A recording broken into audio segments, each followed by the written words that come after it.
Hey there, folks. Welcome back to X-Rated Taco Productions. Uh, Last night I saw one of the most anticipated movies of the summer, and/or spring, Batman vs. Superman. And how did I feel about it? It was okay. You know, for years Marvel has dominated the superhero, team type of stuff. For a long time when did Iron Man come out? Like 2006 or something? I don't know exactly. But ever since at that point, both companies, both Marvel and DC, have been desperately trying to bring together all their superheroes in the biggest way possible. Marvel so far has done it pretty successfully. Avengers is one of the best superhero movies out there, unquestionably. But DC has also attempted this a couple of times as well. Arguably, the Tim Burton and/or Joel Schumacher films poked fun at the idea that Batman and Superman could exist in the same universe. Unfortunately, though, that the especially Schumacher, who had that reference, and I believe Batman and Robin, simply was not the person to bring these two together. At that point, superhero movies had gotten silly, and I think that's important, because Batman has kind of always set the example for superheroes movies, both good and bad. When the original Batman movie came out, to Tim Burton Batman, all of a sudden everybody wanted to make these dark and edgy kind of superhero films, which is why we got movies like The Crow, and and things like that. But unfortunately, as even Batman went on, they got sillier and sillier. It's like it was trying to fuse dark and gritty with slapstick and nipples and just all sorts of weird things. Which is why there was that period, even on Marvel's side, when there were flicks like Daredevil, which on paper looked like a really good idea. Let's make a superhero dark. Let's give him some cool looking powers. Yeah, let's have him in like this rubber leather thing. And that kind of sucked for the most part. You get your little examples, but whatever. And even the past couple of Dark Knight movies, look at the impact of the Dark Knight films, especially in the superhero genre. Now everybody wants to go for these gritty, super realistic type of movies, which is even mutated into TV thing, with Arrow and all that kind of thing, where it just really feels like somebody's trying to make Batman. Here we are again. Once again, the tone is being set by Batman. Yes, technically, Man of Steel came out first as a Superman movie, but even Man of Steel itself was inspired by Batman. The way Nolan Batman was getting made. So why Nolan came out as producer. Whatever. So, yeah, past couple of years, Marvel's been trying to get all these heroes together. So, and at one point, DC before was trying to get the Justice League together with Green Lantern, and even that kind of failed. That was kind of DC trying to be like Marvel. They were like, well, if we, get a superhero who's mostly CGI, and we give you a small version of a world that's bigger, everybody's gonna love it. That fucking failed. That was not good. The CG was awful. Ultimately, it was a deal where your main character was the best part of the movie, and it sucks because he's barely himself in the movie. This is a cat behind me. Again. There he goes. Anyway. Whatever. Here we are at this point. Justice League is finally happening. The heroes are getting together, starting with this Batman and Superman. And then later on this summer, in August, with Suicide Squad. And it is an official part of the movies. They've mentioned Superman, see Batman in the trailer, whatever. Alright. I like this movie, for the most part. Alright? I like the new Batman. He is fantastic as the new Batman. And it's so funny to see how fast so many people change their fucking minds once they actually saw the Ben Affleck Batman in motion. Like we fucking told you were going to. But maybe not for the reasons that they expected. Hell, I think that the one piece of marketing that this movie did better than expected was we really didn't know that much about Batman except for the fact that he was Batman. You know, when I went into this movie, all of a sudden we're getting these crazy dream type sequences, or where they call them nightmares with a K-N, stupid, whatever. Yeah, we're getting those, and there was one that was kind of really jarring, and we'll get to that. But yeah. But what these nightmares kind of did was give us a type of Batman we've never had before, ever, on screen. Now, we've had several Batman. We've had Adam West's kooky, silly Batman. We've had Michael Keaton's dark, almost, this guy shouldn't be Batman.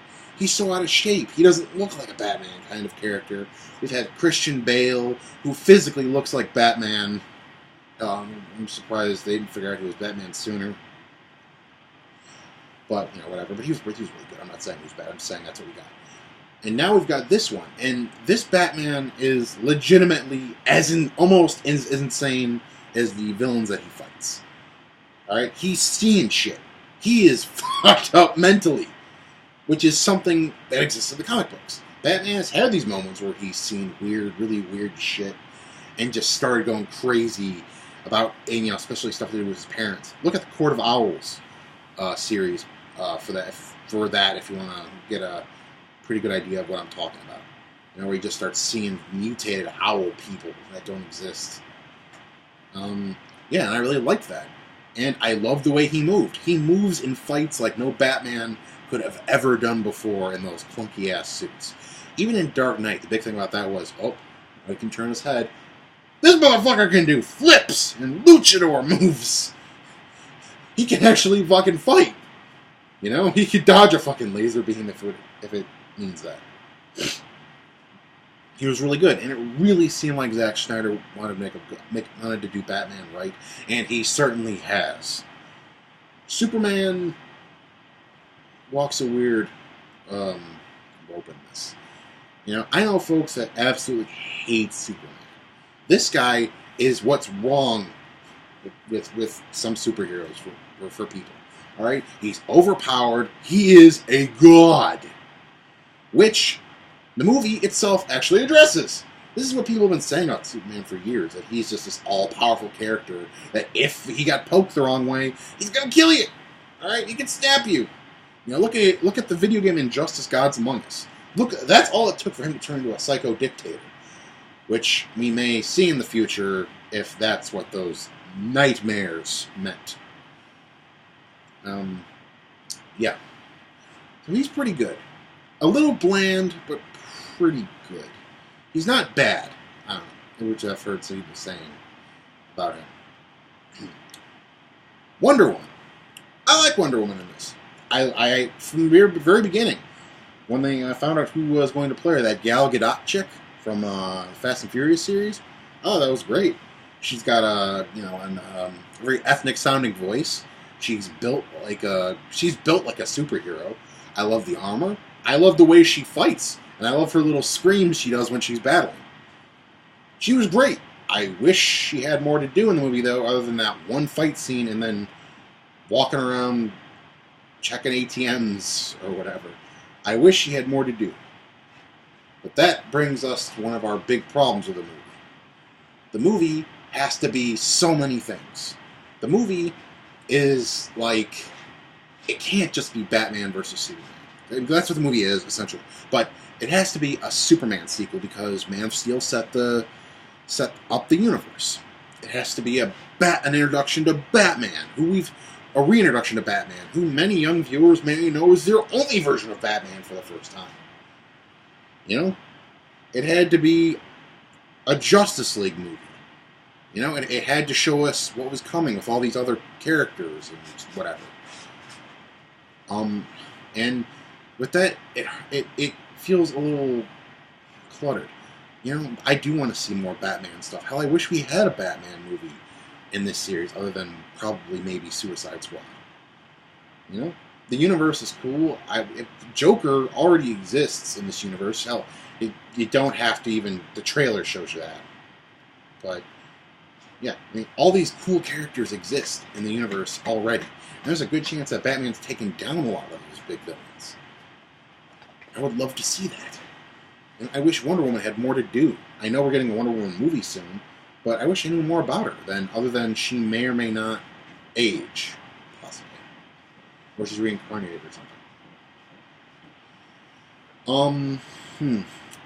And those dream sequences or nightmares can be a little jarring. All right, there's one in particular which goes to like the future where Superman may or may not have teamed up with Darkseid and is ruling the world kind of like Injustice Gods Among Us style with his own army of Superman soldiers and Doomsday Parademons, I think they're called, where they're all there, and it just kind of comes out of nowhere. Like Batman's like sitting at his desk, fucking around the computer, and future Batman, coded Mad Max, aliens, flying aliens, Superman's evil, he's snapping necks, and I'm like, what kind of shit are you on, Batman? Gotta slow down, man.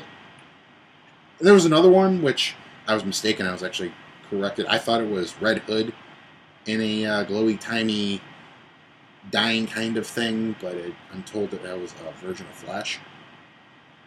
I thought it was Red Hood. Maybe that was the thing that... I thought maybe that was the Robin from the suit that died. Mistaken, whatever. Yeah. Yeah, those dream sequences... Those two dream sequences in particular are a little jarring. The other ones kind of work with me because they tell me that this Batman's unhinged, this Batman's crazy. I mean, more than anything, I went into this movie saying... I went watching this movie and I'm sitting there thinking, going... Everybody was like, oh man, Batman's right, man. Superman could snap at any minute. Look at what he did. But nobody was talking about like the reverse of that, which was essentially Batman is crazy. Batman makes the first strike to attack Superman. He's already trying to take him down before they've even met. Batman is much crazier than Superman. Hell, it's crazy because like, Batman's thing is like, oh, you've killed all these people. You've killed all these people. You're gonna kill more people. While simultaneously killing more people via the Doomsday stuff later on in the movie. Yeah, and this Batman does kill people, which is something that and uses guns.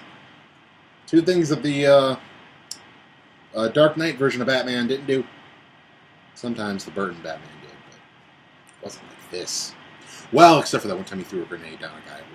Threw a grenade with a guy down a hole. That probably killed him. Right. So, where am I going from there? Right, so the fight scenes look pretty damn good in this movie. Alright, the title Superman and Batman fight is absolutely fantastic. It goes along, it's really well paced, you know? Superman's whipping some ass sometimes, Batman's whipping some ass sometimes, more often than Superman. And it's just really, really well made. Hell, I would love to see the fight continue in the future if it ever did. The chances are probably will. It was great. It was a good fight. And, you know, the Doomsday fight was pretty good too. A lot of people, unfortunately, I didn't think it was so bad, but a lot of people were right about Doomsday. He didn't do much more than just be a mutated version of Zod going, Rah! And the CGI on him was pretty good, except for that one shot from the trailer where he kind of slid in. He still looked really, for some reason, that was the only moment of the movie where I went, man, that looks like really bad CG. This is the one moment. I thought there were going to be more. I kept looking and I'm like, this doesn't look so bad. It looks just fine. And then that one shot comes in and it's like, man, it looks big. Whatever. For the most part, good. I like the fighting. I like the fighting style. It really looks like a modern-day comic book. Wow, I'm almost 15 minutes in here. Yeah. So, overall, yeah. And we've got more Justice League stuff showing up. We saw a little bit of Flash, a little bit of Cyborg, a little bit of Aquaman. I heard references to Green Lantern via Ferris Airlines. You know, I chose one of the Flash. Sometimes the Flash runs on it. whatever. So this universe does in fact exist. It doesn't seem like it even matters if it gets good or bad reviews at this point. DC's making more movies. We've got like 5 movies planned already. Is this a good strategy? We'll see. Critics are ripping this thing apart. I feel like I am, but I really don't. I did not hate to go in. I went into this kind of sort of more or less knowing what people were thinking about it, about trying to avoid. I was trying my best to avoid it. You know, other shit was everywhere. You know, critics were hating the movie. Fans are petitioning to get Zack Snyder away from the movies. No, don't do that. He helped make this happen. Don't get rid of him. He's stupid. At least keep him on as like an executive producer or something. You know, I mean, that's the big thing. We do have Suicide Squad come out, which noticeably looks very, very different than Batman vs Superman. All right, it looks considerably less CGI, but it is a smaller movie. All right, yeah, it's got big Batman villains and all this kind of crap, but it doesn't. We're not going for building exploding, you know, human gods flying through buildings kind of thing going on. We have smaller scale humanoid type battles, and I'm looking forward to that. You know, I pretty much went into this going, you know what, I know it's maybe so, but bigger things are coming. Suicide Squad is coming. Green Lantern is coming. Another Flash. There are better things on the way. And you know what? Since people are sitting through 5, 6, 7 Marvel movies just to get to the point of an Avengers flick, and DC is willing to just throw us in there and give us an Avengers right away, or a Justice League right away, hey, it's a different strategy. Let's see where it goes. Because I mean, one of the things that hurts the Marvel movies more is setting up is world building and then ultimately not paying it off. You know, Age of Ultron is a huge example of that. You know, it's like they keep giving us more and more things that could be important to the plot. Are they in the end? I personally think that the events of Iron Man 3 could have directly tied into Ultron.